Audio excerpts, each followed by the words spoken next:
all the KOLs. Road safety remains a concern in Kenya. National data consistently shows that motorcycle riders account for a substantial proportion of serious road injuries and fatalities. Beyond the statistic, each incident represents a disrupted livelihood, a family under strain, and a loss of productivity to the wider economy. The provision, as you can see, of these certified helmets through this campaign is therefore both timely and impactful. Helmets are a proven intervention that significantly reduce the risk of severe injuries and fatalities. By supporting this initiative, Binance is contributing directly to improved road safety outcome and demonstrating responsible of corporate citizenship. We've all heard of crypto scams. There was a period in Kenya, this used to happen almost every month. You know, one time a pastor would launch their own cryptocurrency and disappear with the money. The other time, a random platform would also be launched.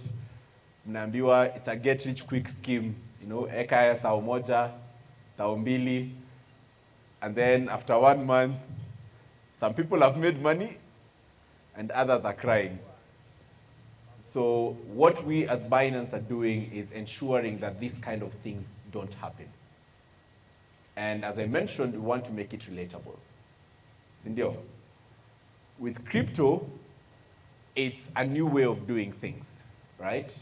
And our government in Kenya is actually regulating crypto. The law was passed, it's now an act. We're just waiting for the formal regulations to be released. But even as we wait, education has to start now. You know, we have to teach the people who don't know what all of this is. It's not just about putting money and miraculously gaining and becoming rich overnight.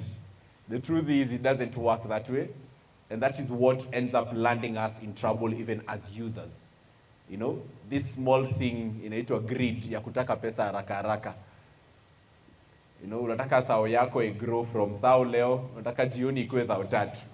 So mtu akikuja kuambie niko na kanjia ka crypto ya kufanya, you rush into it and you want to make sure that you capitalize on that. The reason why this is very important to us, again, is because very similarly to using a boda, you know, for those of us who use bodas, you know, bodas come in very handy when you're in a hurry, right?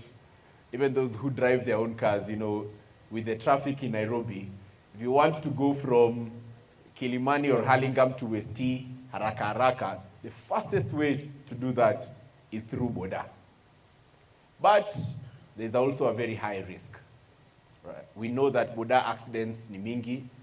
A lot of our boda drivers don't use helmets, don't have the right reflectors, and even us as passengers, we also are guilty of the same.